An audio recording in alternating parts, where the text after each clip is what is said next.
he was arrested and relieved of his command for bad-mouthing Lincoln.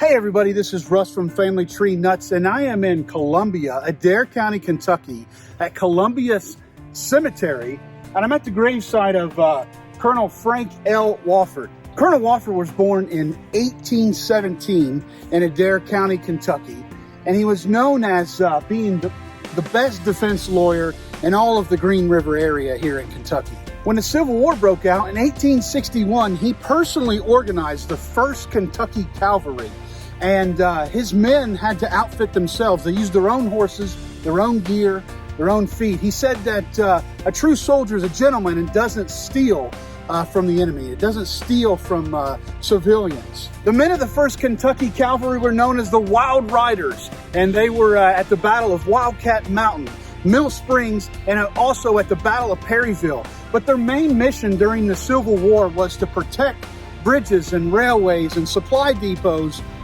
from basically John Hunt Morgan and the Confederates and their raids into Kentucky. Matter of fact, he was actually shot 8 times once before and was rescued by his men. After the battle here in Columbia, he was sent by General Burnside with General Hobson and General Shackelford to pursue John Hunt Morgan, and they went on a 24-day trek all over Kentucky, Indiana, and into Ohio with barely any food, and finally caught up and captured John Hunt Morgan outside of Steubenville, Ohio. When they caught up, General Shackelford berated John Hunt Morgan, basically cussed him out, and gave him the what for. Colonel Wolford actually stepped in and said, hey, that's enough of that, that's enough. John Hunt Morgan really appreciated his efforts and presented Colonel Wolford his own silver spurs. Shortly thereafter, Colonel Wolford treated John Hunt Morgan to a chicken dinner, and then he was sent to Ohio Penitentiary to be a prisoner of war. Later on, in 1864, Colonel Wolford was presented a ceremonial sword for his services in Lexington, Kentucky.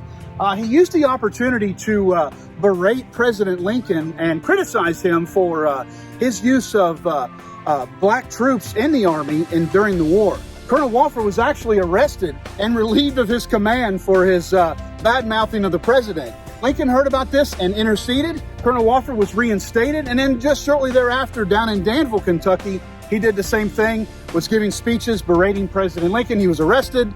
Once again, President Lincoln stepped in and let him loose again, but Colonel Wolford would not stop berating President Lincoln for his use of black troops. He felt that the only reason why they were doing that was so that Lincoln could secure his re-election. After the war, Colonel Wolford actually had a pretty successful career in Kentucky. He served as the Adjutant General of Kentucky and was in the Kentucky legislature and eventually the U.S. Congress. And he died in 1895.